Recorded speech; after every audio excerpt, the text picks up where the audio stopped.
Welcome to the science and art of open water swimming. Today we're heading closer to home and taking a look at the growth of open water swimming in Western Australia. Whether you're a first time ocean swimmer tackling a 500-metre event, training for Rottnest Crossing, or competing at the pointy end of the sport, chances are you've come across the Swimming WA Open Water Series. First launched in 2007, the series has grown to what Swimming WA describes as Australia's largest open water swimming event series, with events held across both metropolitan and regional Western Australia and distances ranging from 500 metres through to 10 kilometres. To help us understand how the sport has evolved, where it's heading, and what it takes to create opportunities for swimmers of all ages and abilities, I'm joined today by Ben Roberts. Ben is the manager of events and partnerships at Swimming WA and oversees the organisation's open water event profile. Before moving into sports administration, Ben was an elite swimmer who represented Australia internationally, including the 2019 FINA Swimming World Cup and World University Games. He also completed a double degree in exercise and sport science and sport business at ECU, bringing both athlete and management perspectives to the role. In this conversation, we'll discuss the growth of open water swimming in Western Australia, the role of Swimming WA Open Water Series, trends in participation, the expansion of events beyond Perth, and what the future might look like for one of Australia's most active open water communities. Ben, welcome to the science and art of open water swimming. Thanks, Grant. It's good to be here. Looking forward to having a chat about open water swimming. So, before we start to talk about the series itself, can you tell us a little bit about your own swimming journey? Yeah, so as you mentioned, I was elite swimmer back in the day, but obviously, like many Aussies, I was around water very young, learning water safety. Obviously, it's an essential skill that we have here in Australia. So, kind of took it from there, but I was a bit of a late bloomer onto the competitive swimming scene. Didn't really start competitive swimming until I was 11 or 12. And yeah, kind of built my way up through my teen years into swimming with weights under American coach Bud McAllister and developed into a 1500-meter pool swimmer. Uh, Went to the World Uni Games in Italy in 2019 and the World Cup in Singapore in 2019 as well. And I was kind of on a good trajectory there. And then, like a lot of people, COVID played havoc on a lot of things. And it's kind of when I stopped during COVID due to various factors and not being able to get in a pool, and then came back to the sport after 6 months off when the pools reopened and just kind of couldn't get back into the groove.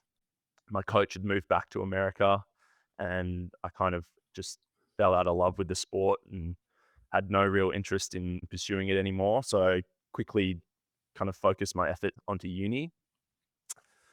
And it was kind of a period where I really started to resent the sport. I felt like I was making pretty good progress and it was all kind of just taken away from me during COVID.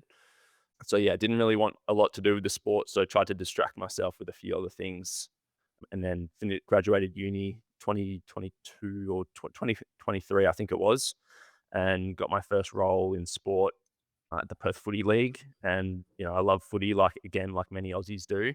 And I was wrapped up in opportunity, loved the job that I was doing, and then kind of was there for about a year.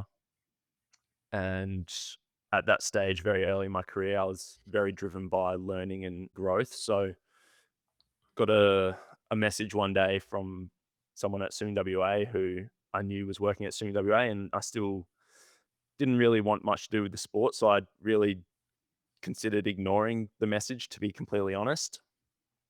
And after a couple of days, I decided I should probably actually think about it. So I chatted with a few family and friends and some people in the industry that I really looked up to and respected. And I guess their advice was that, footy is always going to be there. And a lot of these smaller sports, you get a chance to do a few more things outside of your role, just, with the smaller amount of resources and the roles that they have. So it's kind of perfect for where I was in my career, wanting to learn and grow, that some of the bigger sports like footy don't always have. So ultimately, I ended up taking the job as the event coordinator, and yeah, it kind of went headfirst into open water swimming, which I didn't have much to do with, to be honest. I'm a pool swimmer at heart, and Don't really like the ocean, which is quite ironic given that I run open water swimming events. So I just like to stand on the beach and run it from there.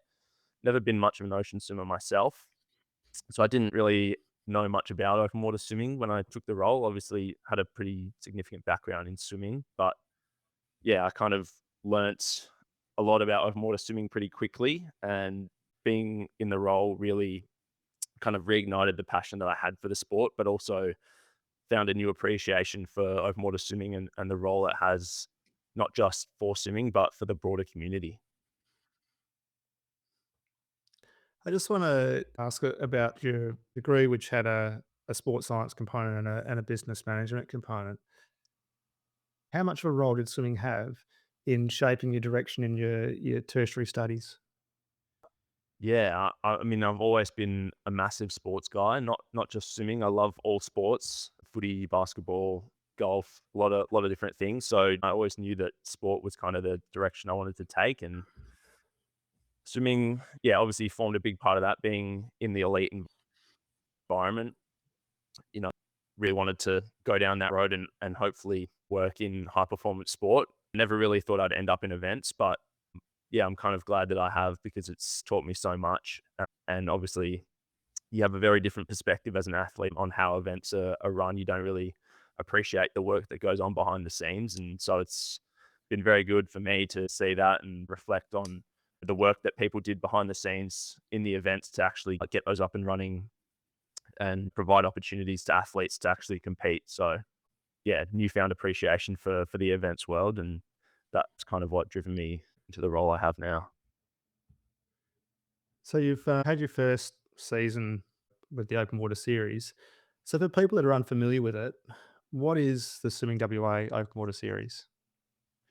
Yeah, so Swimming WA Open Water Series, it's like you mentioned before, it's the largest series of open water swimming events in Australia. It's been running since 2006, 2007 season, so 20th year coming up this year, which is exciting. And at the moment, we deliver between 8 and 10 events a season, running from October, November time through to March. We run for distances from 500 up to 10K, catering for all ages and abilities. We have people that have never swum in the ocean before, first time participants through to elite competitors such as, we have Olympian Carl Lee turning up to a lot of our events. So we have a very vast range of competitors and participants. So I think the big thing with the open water swimming series is that there's a place for everyone, regardless of your age or ability, which is pretty incredible. And every event is unique. We run it across metro and regional WA. So it's run at a different beach every time throughout the season. So every time you turn up to an event, it's something different, different beach, different environment.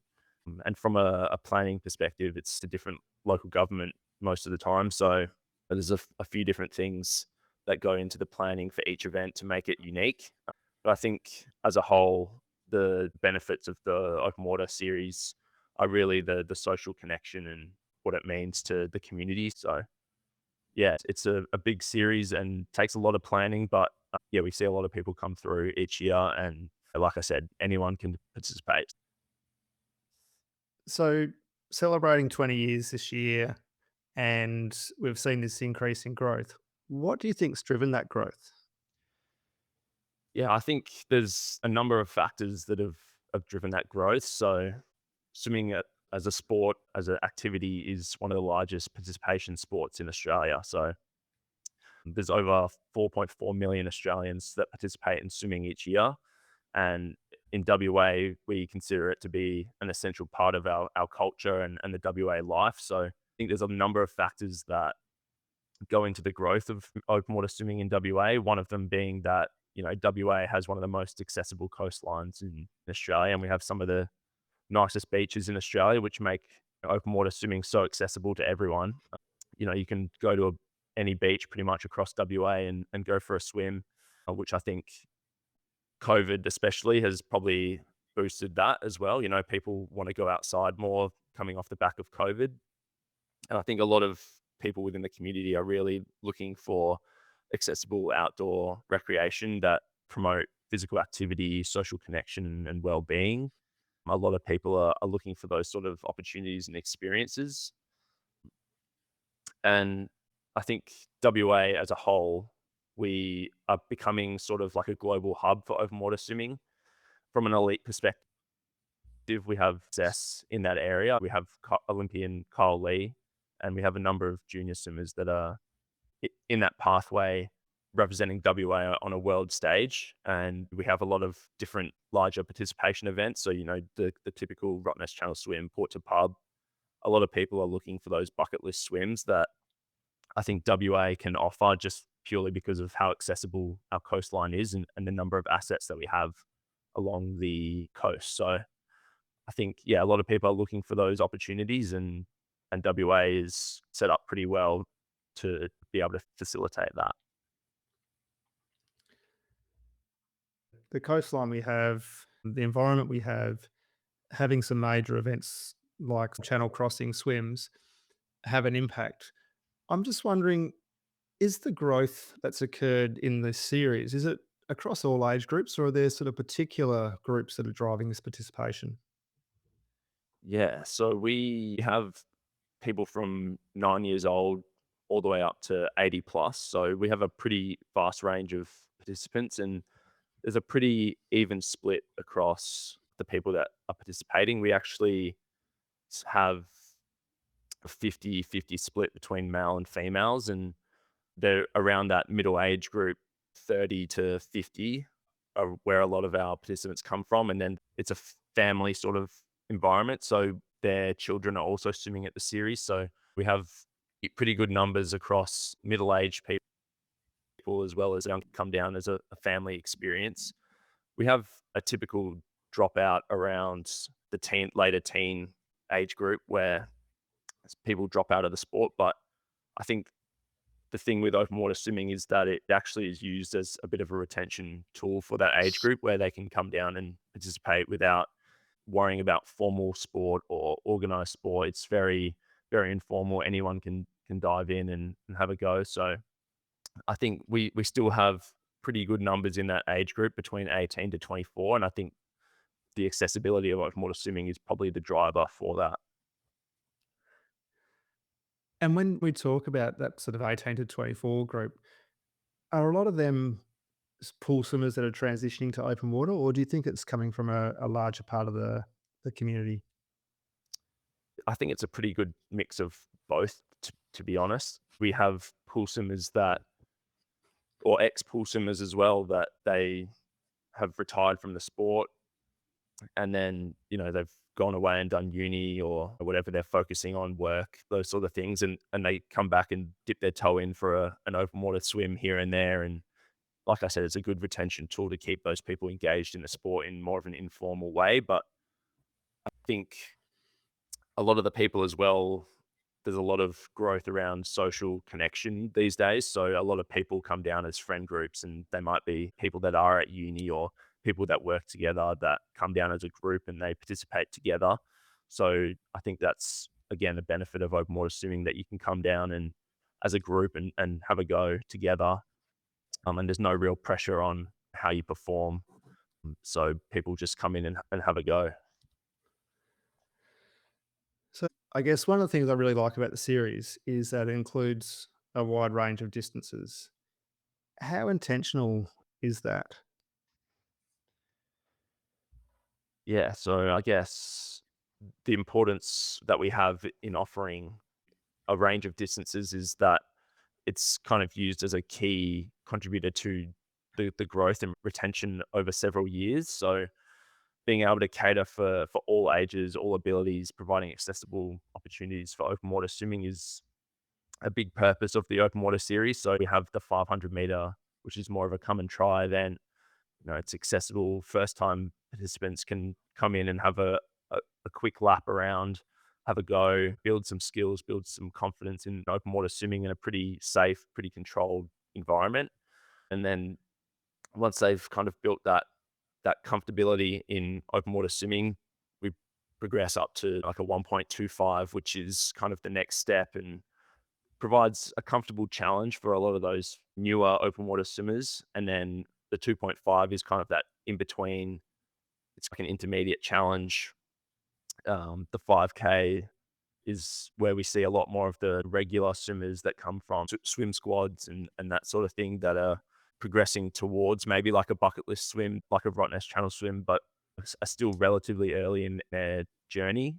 And then we have the 7.5 and the 10K, which are those more experienced or elite swimmers or people training for those swims like Rottnest Channel Swim and Port to Pub. So a big focus for the open water series is how we keep someone engaged for multiple seasons and encourage people to challenge themselves gradually over a few years and hopefully build them up to do those bigger swims like Rottnest Channel, Port to Pub. But ultimately, it's about providing an opportunity for everyone, no matter where they are in that journey of open water swimming. And not everyone wants to go and swim the Rottnest Channel swim, and that's perfectly fine.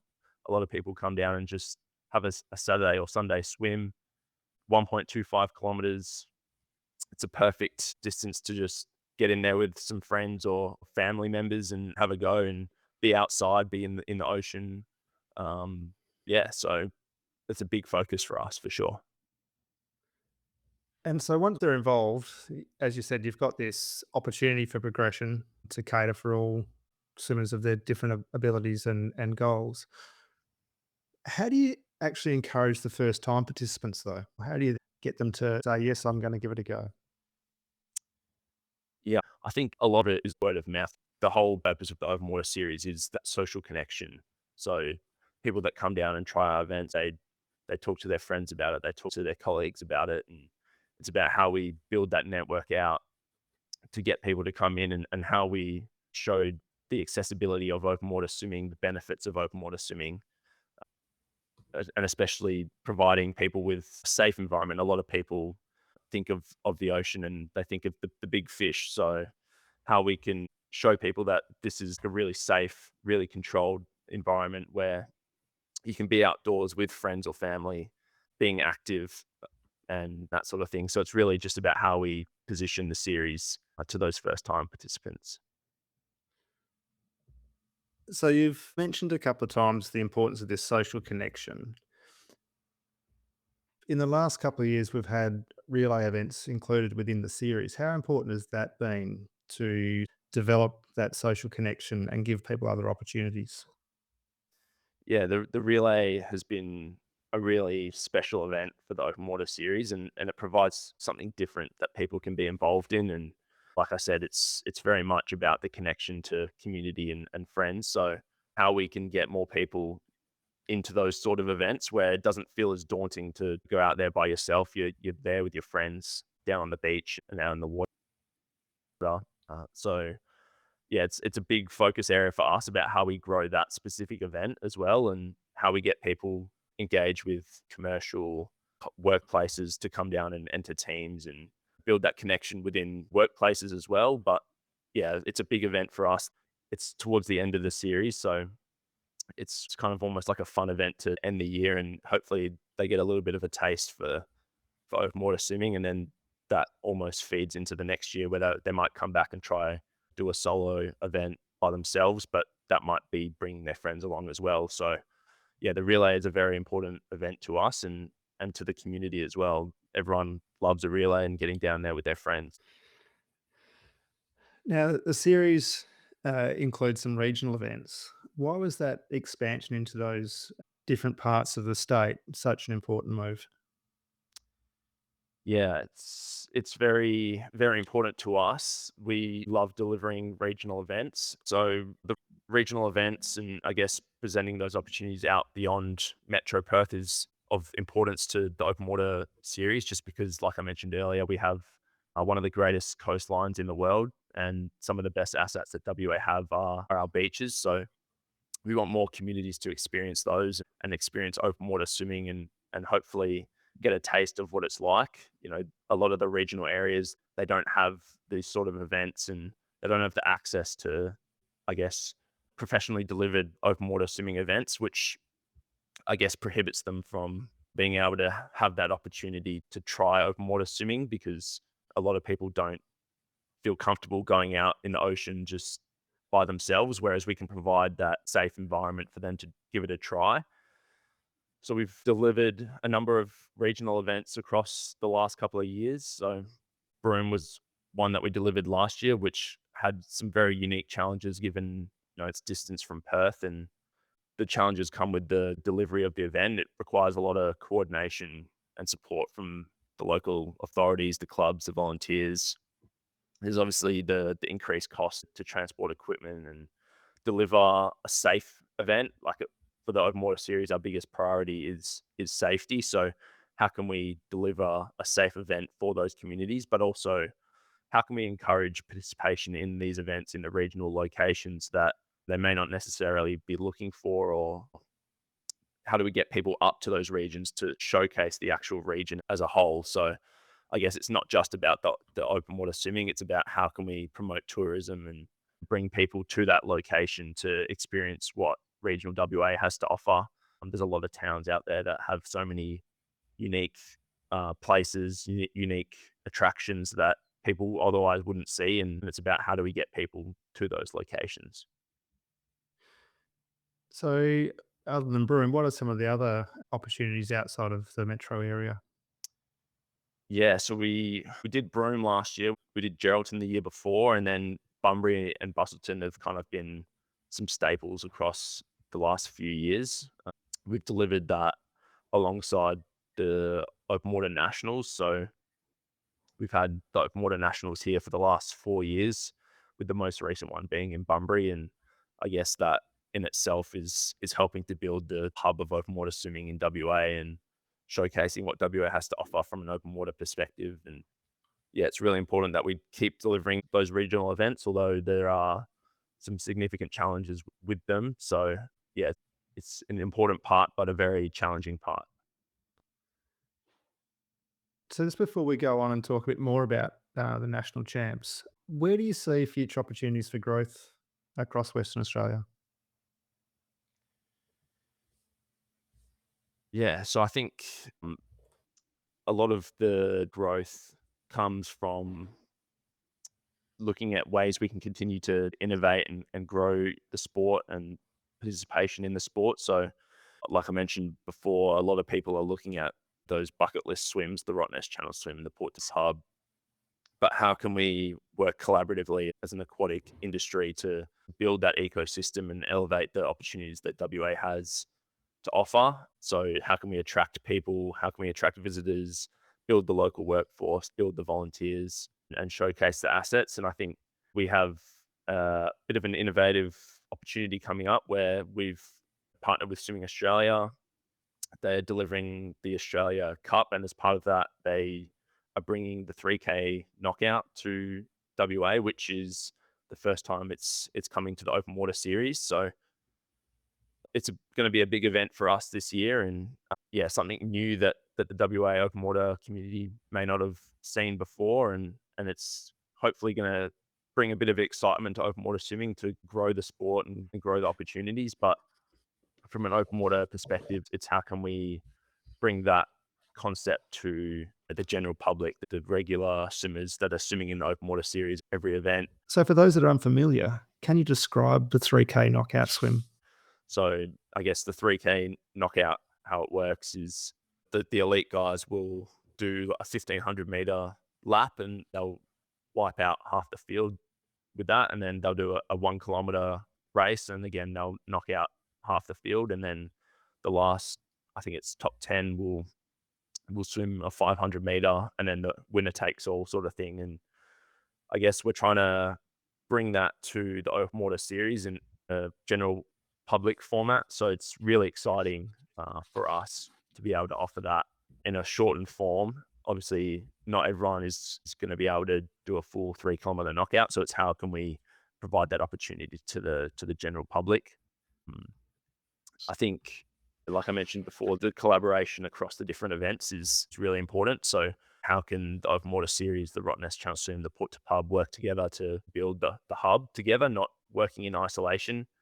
I think the open water series is often a gateway for open water participants to build their passion, build skills, build confidence in the open water, and then hopefully that feeds into those bucket list swims. And so for the open water series, it's about how can we get people in and kind of hooked on open water swimming, and for those that want to progress into the larger swims, how can we kind of facilitate that, and how can we work together as a collective? Now, you've touched on it a couple of times in terms of the performance side of open water swimming with some very talented swimmers within the series. Mentioning we've had the national champs here and now with the Australia Cup having potentially hosting events in the coming season. From a local participation perspective, how does that pathway look for a younger athlete wanting to progress through into that high performance space? Yeah, so I think from a junior perspective, the open water series offers that opportunity to build the skills in open water swimming. A lot of our high performance athletes come from a pool background and they kind of specialize into open water swimming as they get a bit older. So, you know, how does the open water series cater for those people? I think a lot of them do come from a pool background and then feed into the open water series as they get older. We kind of see around 12, 13, 14, they kind of start to get involved in the open water series, and then they progress from there. They start with the shorter distances, they work their way up, they build their skills whilst also competing in pool at the same time. They'll usually swim at a club, and we have a number of clubs in WA that have pretty high performance open water programs, and I think that's really been the backbone of building the WA ecosystem of high performing open water athletes that we kind of see. You know, you see Olympian Kyle Lee, who started as a pool swimmer and then kind of specialized in open water swimming as he got a bit older. And now he's, yeah, obviously been to the Olympics, represented WA, represented Australia, and he's considered one of the best open water swimmers in Australia. So, yeah, how can we cater to that, but also have a general public view is the challenge that we're constantly fighting at each event. And now, just around the national champs, open water champs that were held in Western Australia over the last few years, what has that actually meant for the sport locally? Yeah, it's been amazing. So we get to go down and experience that, and it's great to have those high profile events on our back door. So being able to showcase what WA has, I think the fact that it's come back for the last 4 years is really a testament to what WA has to offer from an open water perspective. And we obviously run the open water series. We run an event as part of that week. So the people that come to that event get to witness some high performing athletes be involved in the event at the same time, which I think is extremely unique. And we're very fortunate to have that in WA. So yeah, being able to showcase what WA has been really important, and get people from over east coming over swimming in WA, and we often get some of the families that come over with them, and they'll participate in the general public event that we run as part of that. So being able to have some people that you wouldn't normally get into the open water series and showcase what we run as part of the open water series at every other event has been great for WA. And we've kind of seen some of those visiting teams come back for other events as well on the back of that. So it's been great to attract some visitors, and then also engage some of our volunteers and our clubs in that event so they can kind of experience that level of an event and build the workforce that we have here. So it's been great for WA as a whole. And yeah, we're looking forward to hopefully seeing it come back here in the future. Now, you've mentioned obviously at the pointy end some of the good swimmers that we have here. Are there any emerging WA athletes that the listeners should keep an eye on? Yeah, so we had off the back of the open water nationals in January, we had a few WA athletes make the junior team. So Eleanor Flowers, Bianca Monaco are two that made the junior world team who will be competing on the world stage later this year. So they're two up and comers, and they train alongside Kyle Lee. So they're probably the two to watch at the moment. But we have quite a very good depth of junior swimmers coming through in WA, and I think that's a testament to the open water series to be able to provide them with those opportunities to develop their skills locally. I think WA is unique in the sense that our athletes at a higher level face a lot of challenges to travel to experience events, especially from a pool perspective. You know, the nationals are often held over east, so they don't have those opportunities. Whereas the open water swimmers have this entire series in their backyard, which is a big reason why we have such a strong open water contingency that travels to open water nationals every year, and why we have such good depth in the open water series. So if we look ahead, what excites you most about the open water swimming in WA? So I think, like I mentioned before, we have the 3K knockout. So this year at Coogee, the open water series event, where it's almost forming to be a 3-day festival of open water swimming. It's going to be the largest open water swimming event hosted in WA as part of the open water series ever. So we will host a open water schools event, which is unique to Australia. So last year we had 460 plus students from more than 50 WA schools attend. So we run that on the Friday in November down at Coogee. And like I said, it's unique to Australia. It's not offered anywhere else. So it's a nice event to be able to offer, and we get pretty good engagement. And again, that's part of our strategy to kind of expose them to have an opportunity to practice and have a go at open water swimming. And then hopefully they come back and enjoy it, and they'll be part of the open water series. And then this year for the Coogee event, we're moving to a 2-day format for the actual Coogee open water series. So we have the Australia Cup and the 10-kilometer state championships run on the Saturday, which brings elite athletes from across Australia to compete in WA, providing our WA elite athletes with local high quality racing opportunities. But then on the Sunday, we bring in the 3-kilometer knockout that I mentioned before. It's a new and exciting format that's being introduced for the first time in the Perth Open Water Series, and part of that Sunday will be to provide a general public knockout event as well.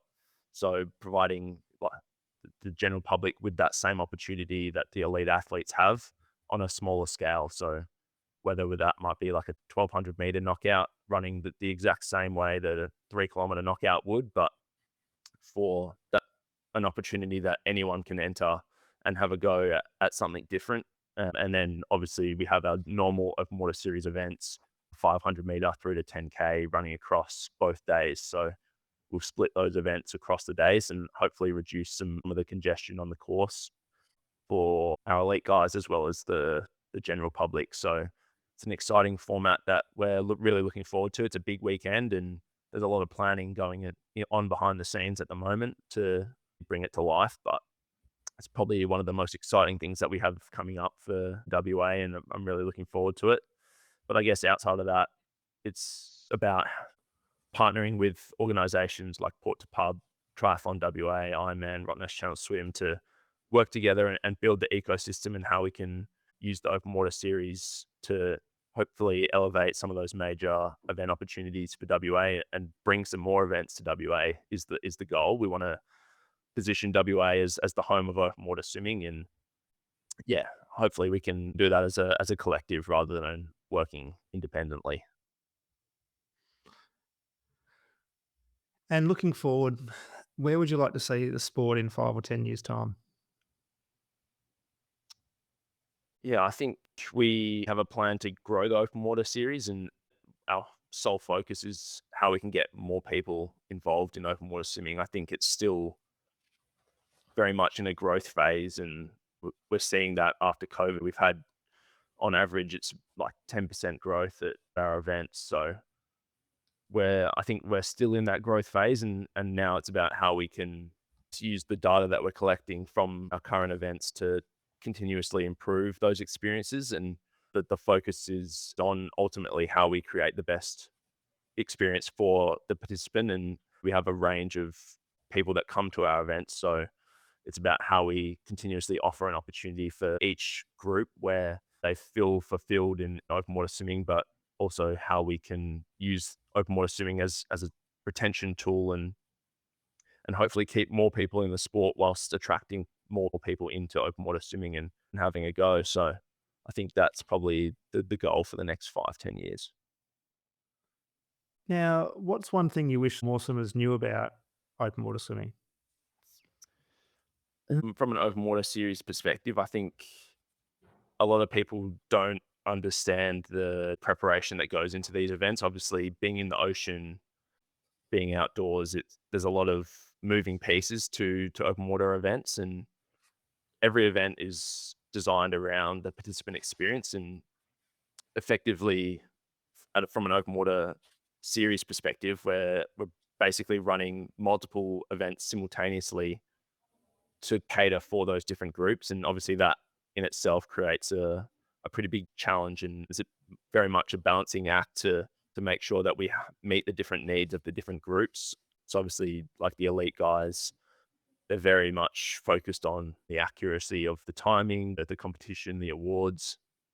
When you've got your recreational swimmers that are looking to build confidence, looking for enjoyment and I guess personal achievements and satisfaction and you've got families that are looking for convenience and entertainment, and then ultimately the local governments that want tourism and community activation, and it's how you balance all those sort of things. And I think a lot of people don't understand the work that goes on behind the scenes and the cost it takes to run an event that is safe. Obviously, there's a lot of people involved in running the events. It's not just doing WA, it's a lot of people behind the scenes, contractors, volunteers, local governments that provide the support to be able to run the events, water safety, so the support of the local surf clubs.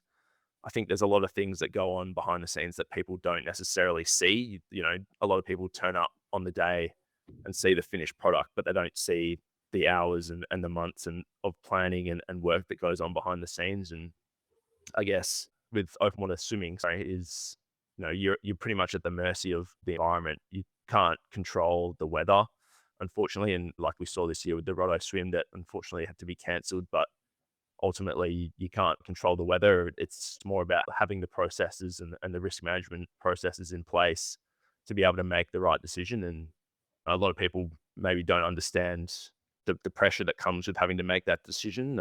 Nobody wants to cancel an event, but ultimately the safety of everyone that's going out there has to be at the forefront. So yeah, it's one of those things that unfortunately does happen, but you just, I guess, got to move on and focus on the next event. So, a few quicker ones to finish. So, first things that come to mind. Your favourite open water series venue? Oh, I do love Coogee. It's nice and flat, a little bit protected, um, and just a great location, great beach. So Coogee. Your favourite swimming distance? I have to be biased and say the 1,500 meter pool event. But talking an open water perspective, I I would say probably the 1.25, just because it offers everyone an opportunity, but it's also nice, short and sharp. So you get a big mix of good swimmers that speed through, and you also get the general public that are there having a go, but also challenging themselves. And having been in this role, have you started to see yourself as an ocean swimmer yet, or are you still a pool swimmer? I am still a pool swimmer. The only time I go to the beach is to run an open water series event. So yeah, definitely still sticking to the pool, but maybe one day my mind will be changed. Best piece of advice for someone entering their first event? I think just have fun. I think, you know, bring your friends, bring your family. It, there's a pretty relaxed environment and there's no pressure to do anything. I guess all the pressure comes in internally and it's just, going out there, having a go and not worrying about the outcome. I think that's the great thing about the open water series is that anyone can have a go. And if people listening to this decide, yes, I'd like to get involved, where can they find out some more information? Yeah, so you can go to the open water swimming website. I think it's www.openwaterswimming.com.au. We've got our event dates up there at the moment. We're just working through the details of those and getting the registrations open. But yeah, the first event will be November the 6th down at Leighton Beach, offering 500 to 5K as a nice opener for the series. So yeah, jump down, get involved, check it out on the website. You can check out the Instagram and Facebook as well, Open Water Series. Excellent. Thanks, Ben. I will make sure that there's links in the show notes to the social media plus the website for everyone else to find out more. But I really appreciate you taking time this morning to have a chat about what's happening in swimming in WA. No worries. Thanks for having me. Thanks for listening to this episode of the Science and Art of Open Water Swimming. My thanks to Ben Roberts from Swimming WA for sharing his insights into the growth of open water swimming in Western Australia and the role the Open Water Series continues to play in creating opportunities for swimmers of all ages and abilities. If today's conversation has inspired you to give open water swimming a try, check out the links in the show notes to learn more about Swimming WA Open Water Series and upcoming events. If you've enjoyed this episode, please follow the podcast and consider sharing it with a friend, training partner, or swimming group. It really helps more people discover the podcast and join the conversation. Thanks for listening, and I'll see you in the water.